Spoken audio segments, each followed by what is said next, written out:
She sat behind a metal bin, knees to her chest, arms wrapped tight around them. Her little body shook in the cold. The wind blew dust and garbage into her hair, but she didn't move. Her big glowing eyes stayed open, staring at the street full of aliens rushing by. No one looked at her. Not one person stopped. She was too small, too weak, and too strange. Her kind called her defective, unfit, and worse. She was born as a mini, a rare mutation in her species. Instead of growing tall and strong, she stayed small, forever child-sized. That was enough reason for her people to abandon her. She remembered it clearly. She was 5 when her mother left her in the alley and whispered, "Stay quiet. Someone will take you." But no one did. Days passed, then weeks, then years. Now she was 12, still tiny, still waiting. A group of aliens passed nearby, laughing. One pointed at her and joked, "Look, it's the little rat again." Another threw an empty drink container near her feet. She didn't flinch. She had learned not to react. If you stay still, they ignore you faster. She hadn't eaten in 2 days. Her stomach hurt, but she was used to the hunger now. Suddenly, footsteps stopped right in front of her. Heavy boots. She blinked and slowly looked up. It was a human. He looked different. Taller than the others, wrapped in a brown jacket, his eyes kind but curious. He crouched down, staring at her with concern. She didn't trust him. No one helped her before. Why would he? "Hey," the man said softly. "Are you okay?" She stayed silent. He opened his bag and pulled out a small wrapped bread. It was warm. He held it toward her. Her stomach growled loudly. She reached out slowly, afraid he might pull it away, but he didn't. Her fingers touched the bread, real, soft, fresh. She took a bite, and another. Tears filled her eyes, but she didn't let them fall, not yet. The human didn't speak again. He just watched. Then he took off his jacket and placed it gently over her shoulders. Warmth. Real warmth. Her body tensed, unsure how to react. No one had ever done this. "What's your name?" he asked. She shook her head. "Do you have somewhere to go?" She shook her head again. He looked around. The alley was dark, full of trash, and far from the main roads. She had chosen it because no one came here. It was safe, in a lonely way. The man sighed. "You shouldn't be here alone," he whispered. Then he did something that made her freeze. He reached out his arms, not to hit her, not to drag her, but gently. Open, an invitation. "Can I take you somewhere safe?" he asked, voice calm like warm water. She looked at him, then at his arms, then at the cold floor under her. She didn't trust easily, but her legs were weak and her bones ached. Something inside her, something small and desperate, wanted to believe him. She nodded. He smiled. Slowly, carefully, he picked her up. She expected pain. She expected yelling, but all she felt was warmth and strength. Her head rested against his chest as he carried her out of the alley. The lights of the city felt too bright. Her eyes blinked against them. People stared. Some whispered. One alien muttered, "Humans pick up trash now." The man ignored them all. He held her tighter. That night, in his small cabin at the edge of town, he placed her on a soft bed. He gave her soup, clean clothes, and water. She sat quietly, unsure if it was a trick. "Rest," he said. "We'll talk in the morning." She nodded. As he turned off the lights and walked away, she whispered something, just once. "Thank you." And for the first time in her life, she slept without fear. She opened her eyes slowly. The room was quiet. The blanket covering her was soft, softer than anything she had ever felt. A strange warmth filled the air. For a second, she didn't know where she was. Her tiny body tensed. Had she been caught? Taken back? Sold? She sat up fast, heart pounding. But then she saw the human. He was sitting across the small room in a chair, reading something. His jacket hung on the wall. A kettle steamed gently on the heater. When he noticed her awake, he gave a small smile. Not wide, not fake, just real.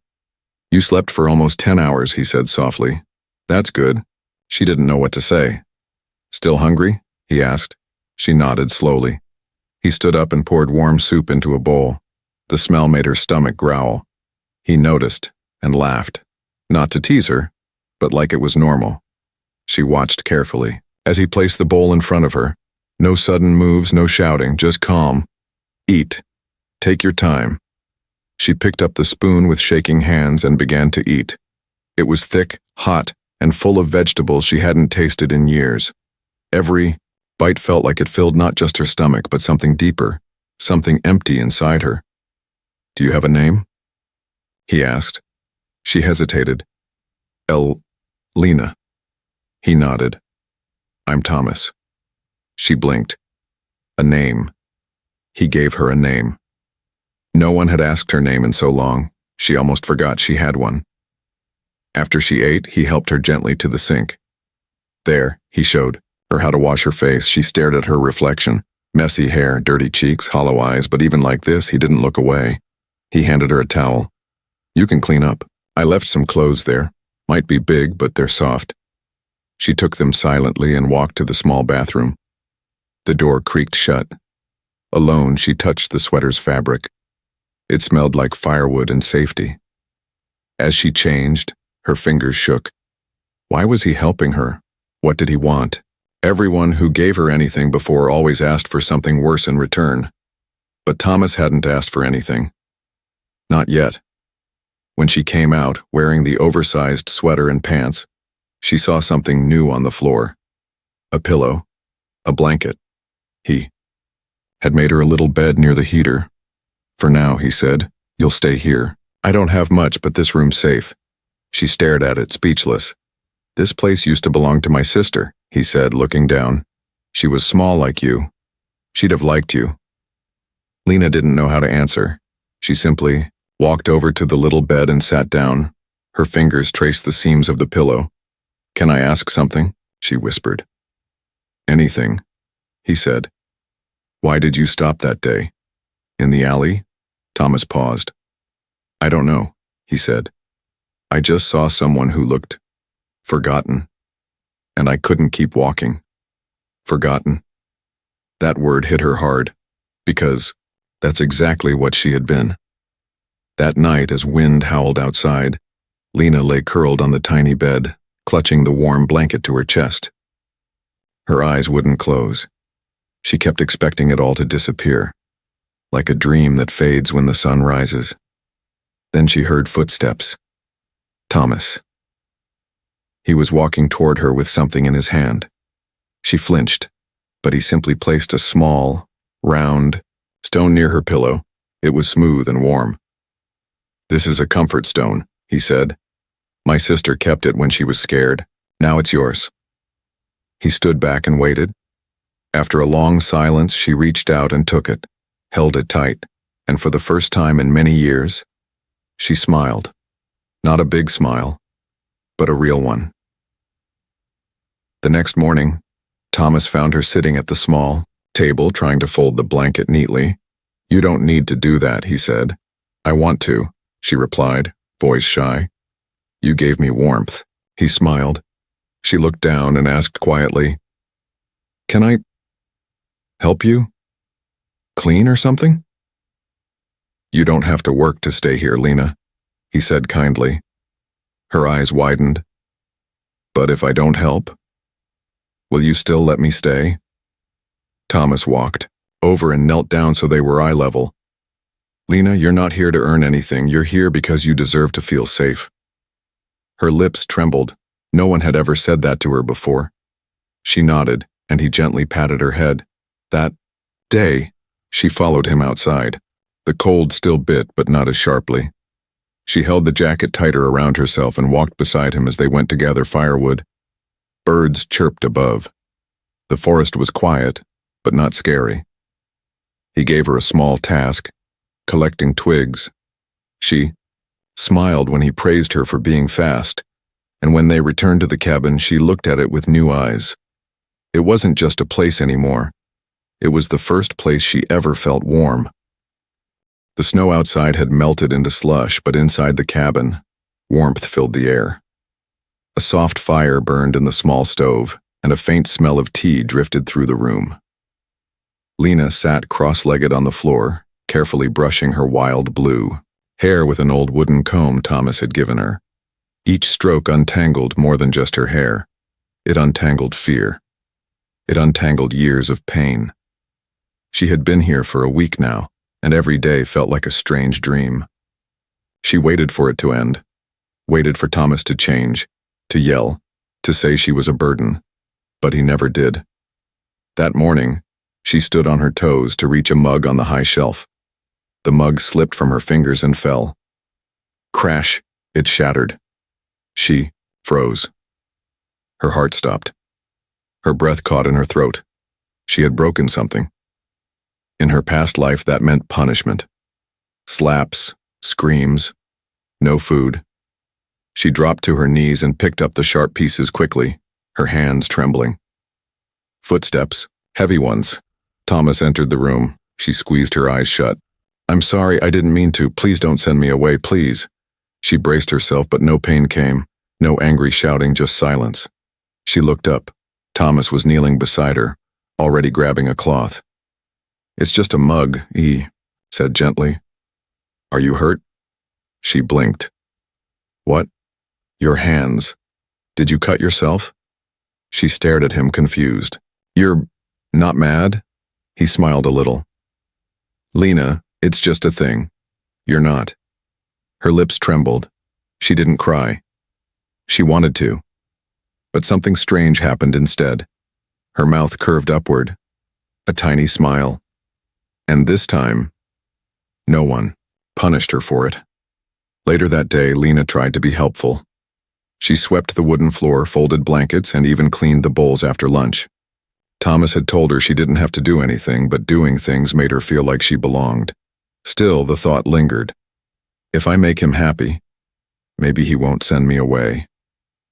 When Thomas stepped outside to cut firewood, Lena noticed a small box near the shelf. Inside were old photographs. Most were faded, but one caught her attention. A little human girl, smiling wide, arms around a dog. She looked about Lena's size. Thomas came back in and found her holding the photo. "That's my sister," he said quietly, setting the wood down. "Her name was Ellie." "Where is she?" "She passed away years ago."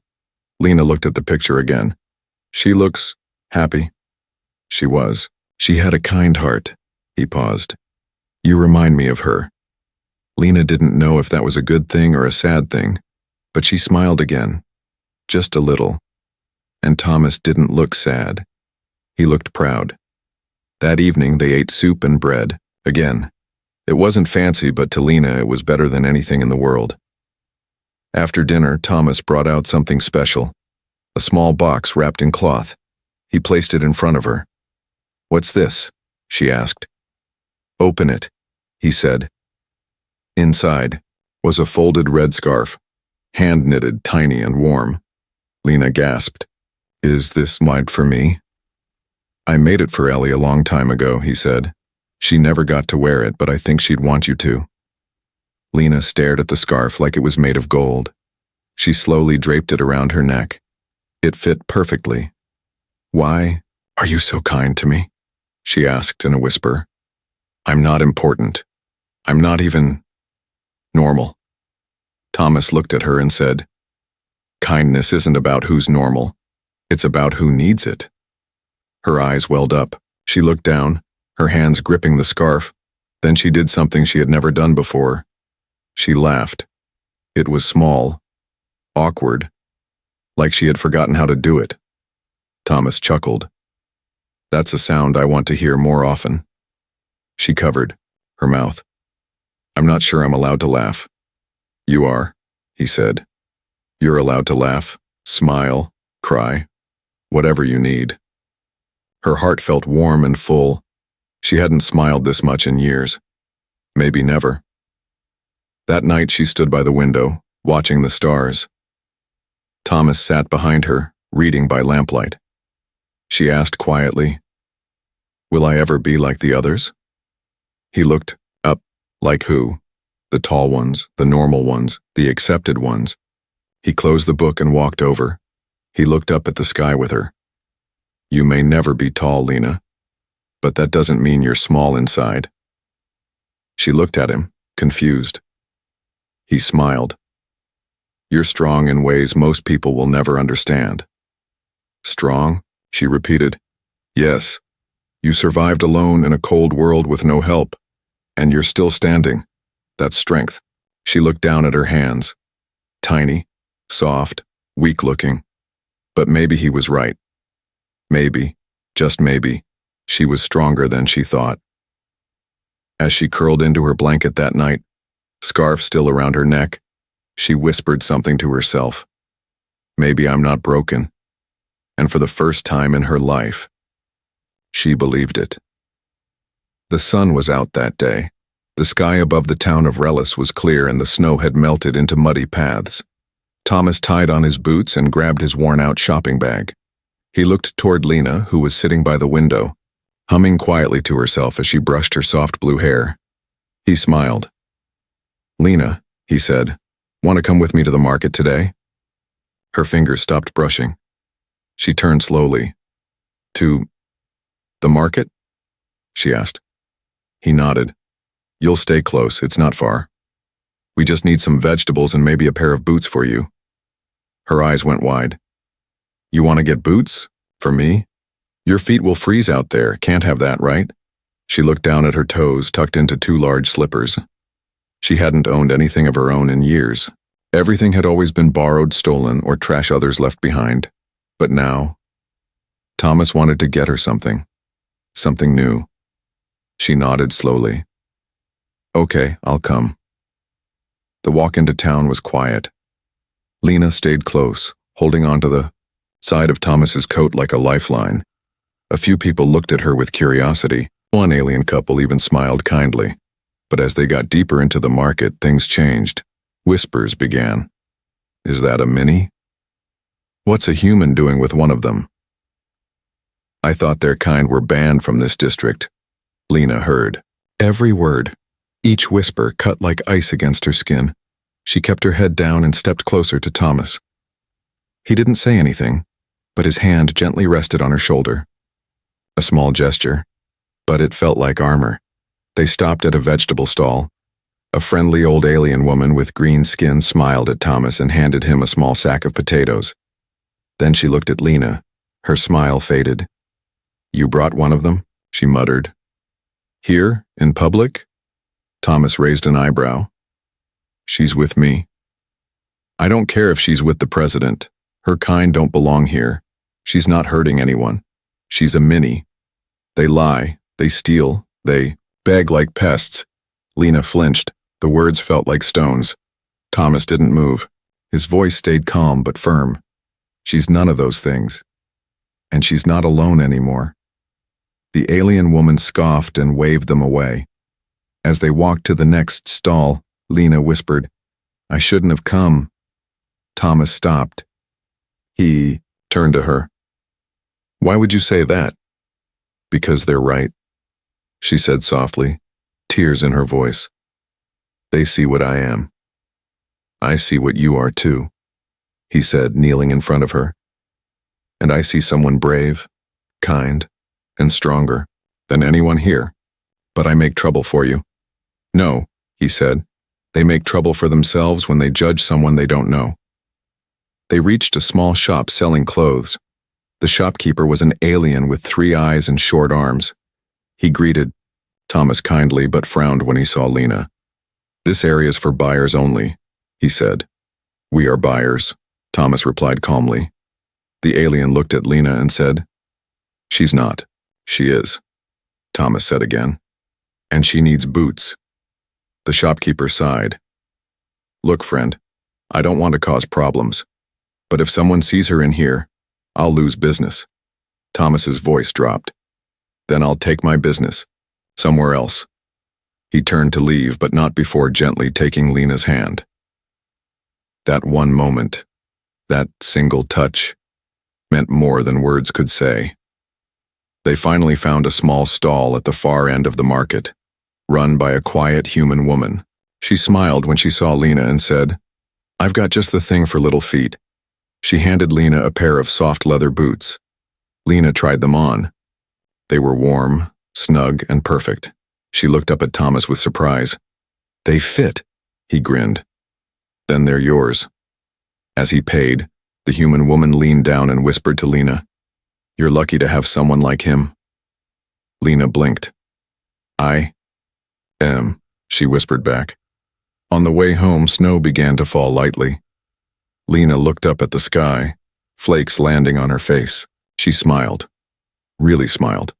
Thomas glanced at her. "Better than staying inside, huh?" She laughed. "Even with the mean ones." "Yes." He raised an eyebrow. "You handled yourself like a warrior." "A very small warrior," she added with a giggle.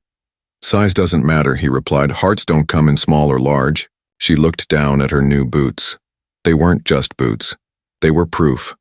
Proof that she could walk where others had told her she didn't belong. When they reached the cabin, Lena set her boots neatly by the door.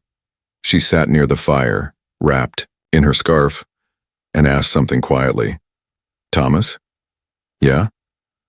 "Why didn't you get angry today, when they said those things?"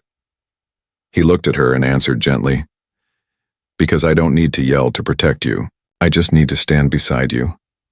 She nodded slowly, then whispered, "Thank you for standing beside me." That night, as the wind whispered outside the cabin, Lena slept with a small smile on her face. And in her dream, for the first time ever, she stood tall. The wind howled louder than usual that night. Lena pressed her face into the pillow, feeling the heat inside her body build higher and higher. Her limbs were heavy. Her throat ached. The blanket felt too thick. Her head hurt too much to move. She was burning, and she was scared. At first, she thought it was just tiredness from the market trip. But by nightfall, her forehead was burning like fire, and her tiny hands trembled when she reached for water. Thomas had gone out to check the woodpile. The storm came fast. She tried to call him. Her voice barely came out. Thomas returned minutes later, brushing snow from his shoulders when he heard a low whimper. "Lena?" No reply. He rushed to her side. Her face was red and shiny with sweat, her breathing shallow, her small body twisted under the blanket. Hey, stay with me," he said, kneeling beside her, touching her forehead. "You've got a fever, a bad one." Her lips parted slightly. "I didn't want to sleep yet." "You need help," he muttered to himself, already grabbing his coat and boots. "Real help." She blinked weakly. "Don't leave." "I'm not leaving," he whispered, wrapping her tighter in the blanket. "I'm getting you medicine. You stay strong, warrior girl. I'll be back before you know it." He was gone in less than a minute. The snowstorm outside was wild. Thomas ran through the thick frost, boots crunching hard against ice. The nearest medical outpost was over 2 kilometers away and the paths were blocked. He didn't care. He ran harder. Lena had fought so hard to live, to smile, to believe again. He wouldn't let a fever take her. Not now. Back in the cabin, Lena lay in a swirl of half-dreams. Her mind wandered to places from her past. Dark alleys, cold nights, cruel faces. But this time, the images shifted. She saw a scarf, a warm red scarf around her neck. She saw boots.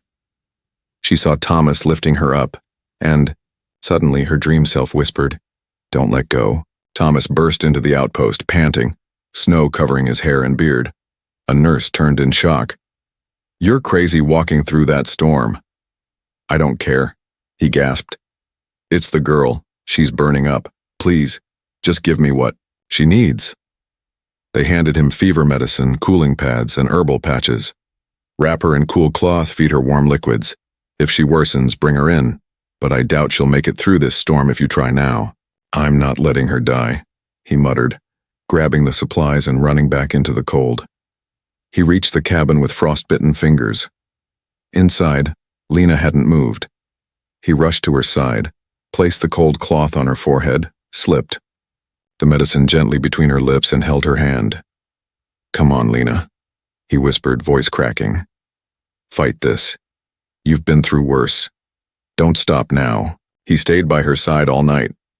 Not sleeping. Not blinking, just waiting. Just hoping. By morning, the wind had calmed. Light spilled into the room. Lena stirred, eyes barely opening. Thomas was there, sitting beside her, holding her hand. His head had dropped forward. He'd finally fallen asleep sitting up. Lena blinked slowly, her throat dry. You came back? Thomas opened his eyes immediately. You're awake. His voice was full of relief. She gave a weak smile. Still warm inside. He gently felt her forehead. Your fever's breaking. Her stomach growled. She chuckled a little. I'm hungry. Now that, Thomas said with a smile, I can fix. As he prepared warm broth, Lena rested, staring at the ceiling. She remembered being sick once before, years ago. No one helped. Her mother had just left food at a distance and walked away. She had cried back, then alone and in pain, but now someone had run through a snowstorm for her. Someone had held her hand through the night. Someone had stayed. When Thomas returned with a steaming bowl, she sat up slowly. He fed her slowly, carefully. Between small sips, she asked, Why would you run through a storm for me? He shrugged. Because I care. She stared at him. I don't know how to repay that. You don't need to, he said, brushing a lock of damp hair from her face. You're not a debt. You're a life. She swallowed hard, not from the soup, but from the lump rising in her throat. No one had ever said those words to her. That night, as Thomas tucked her back under a light blanket, Lena whispered, Thomas? When I was sick, I dreamed someone was holding my hand. He smiled. That wasn't a dream. She looked down at their hands now, still gently holding. Then I think, she whispered, voice breaking softly, I don't want to let go. He squeezed her fingers gently. Then don't. And under the quiet light of the moon, the girl who was once thrown away slept peacefully with a hand in hers, warm, alive, loved. Lena stood in front of the mirror, her tiny feet planted firmly on the wooden floor. Morning sunlight poured into the cabin, casting golden stripes across her soft red scarf and clean blue tunic. Her once messy hair now flowed neatly down her back. Her cheeks had color again. She touched her face slowly. This is me? She had lived like a shadow for so long, she forgot what she looked like when not covered in dust and fear. Behind her, Thomas was stacking books on the shelf. He glanced toward her reflection and smiled. You're looking stronger every day. Lena smiled too, but then looked down quickly. Do I look normal now? Thomas raised an eyebrow. What do you mean? I mean, do I look like I belong? Like I'm not strange or broken? Thomas walked over and leaned on the table beside her. You never looked broken to me. She turned her face away. I've been called that all my life. He nodded slowly. People fear what they don't understand. You're not like them, and that's not a bad thing. But it makes me alone. No, Thomas said gently. It makes you rare, and rare is something special. Lena thought about that. Special, not broken, not cursed, not garbage. Special. That afternoon they walked to the nearby lake.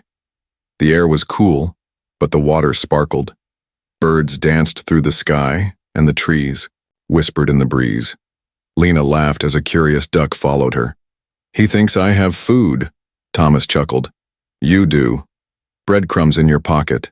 She reached in and scattered crumbs, giggling as the duck gobbled them up. Her laugh. It was full and free now.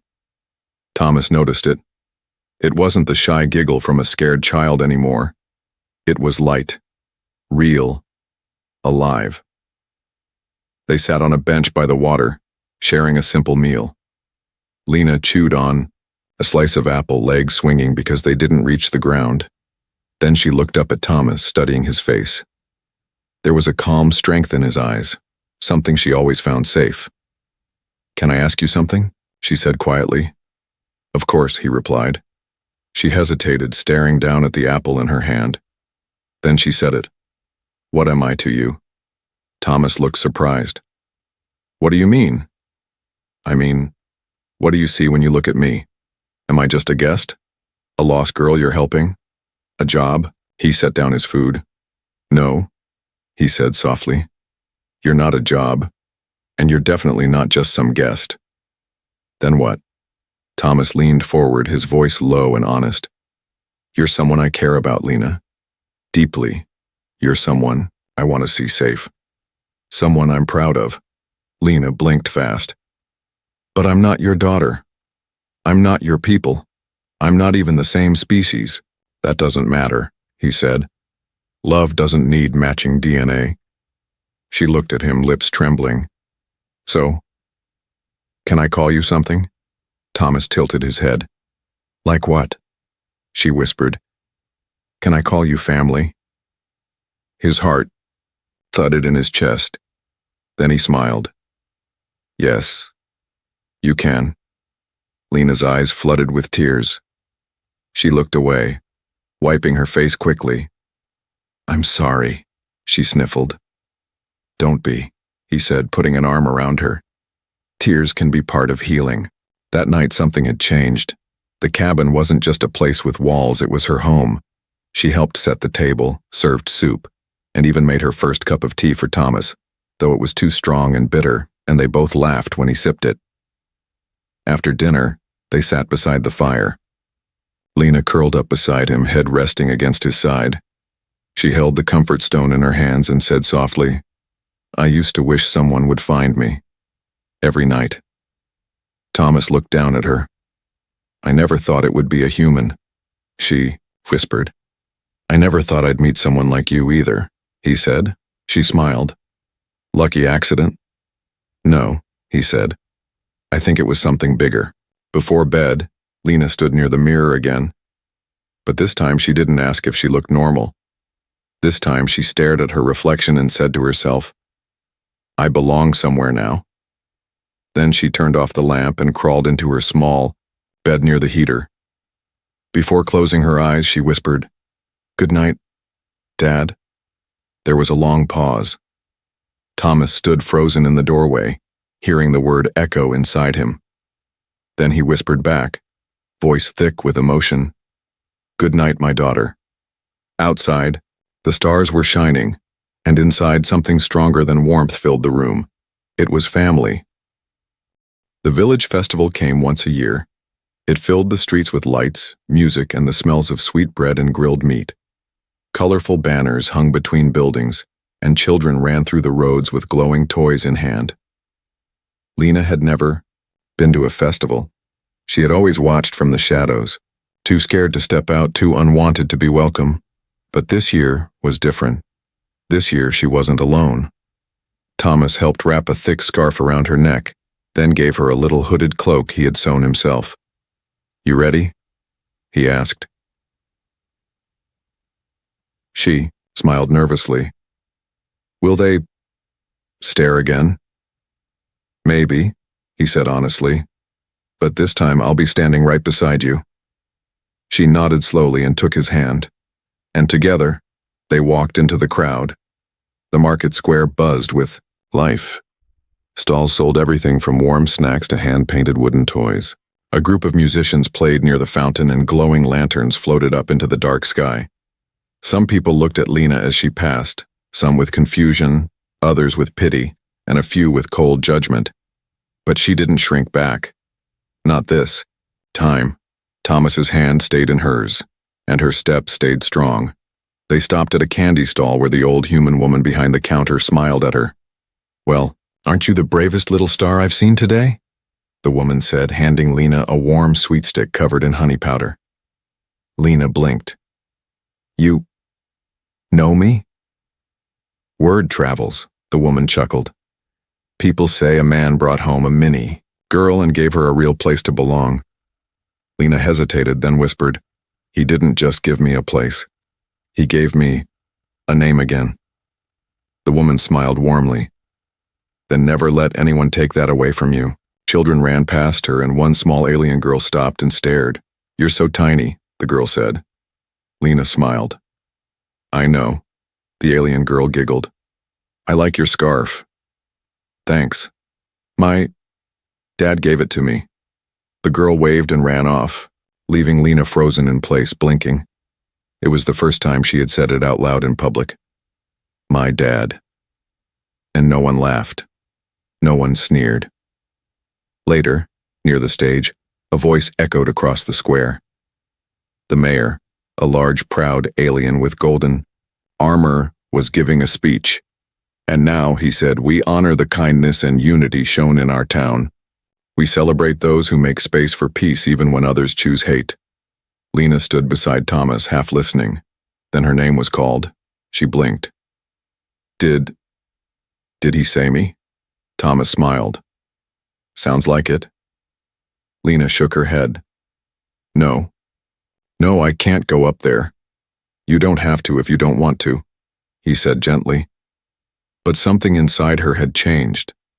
That scared, forgotten little girl still lived deep down, but now she had a voice. She took a shaky breath and she stepped forward. As she climbed the steps, silence spread through the crowd. Hundreds of eyes stared, a few gasped, a few whispered, but no one stopped. Or she reached the front where the mayor looked down at her with surprise but also respect. "This," the mayor said, placing a small badge in her hand, "is for courage, not strength of body, but strength of spirit." Lena looked out over the crowd, then down at the badge, and suddenly she wasn't afraid anymore. Back at the cabin that night, Lena sat near the fire, badge in her lap, scarf still around her neck. She was quiet. Thomas watched her with soft eyes. "You did something brave today." "I was terrified," she admitted. "But you stood anyway," he said. She looked up at him. "I used to think I had to become like the others, bigger, louder, stronger. And now I think, maybe I was never the one who needed to change." Thomas leaned back and smiled. "Exactly." She stood up, small hands on her hips. "I may be tiny," she declared, "but I'm not small." He chuckled. "No, not even close." That night, Lena placed her badge beside her comfort stone. She looked around the little cabin, the worn furniture, the warm light, the quiet crackle of the fire. Then she whispered, "I don't feel cold anymore." Thomas, standing in the doorway, nodded. "That's because you've grown." She raised an eyebrow. "But I'm the same height." "Not here," he said, tapping her chest gently. "Here." She touched her heart and smiled. The girl who was once thrown away, the girl who was once called too small to matter, had stood before the world and didn't shrink. And as she drifted off to sleep, one last thought passed through her mind. I may be little, but I am not less.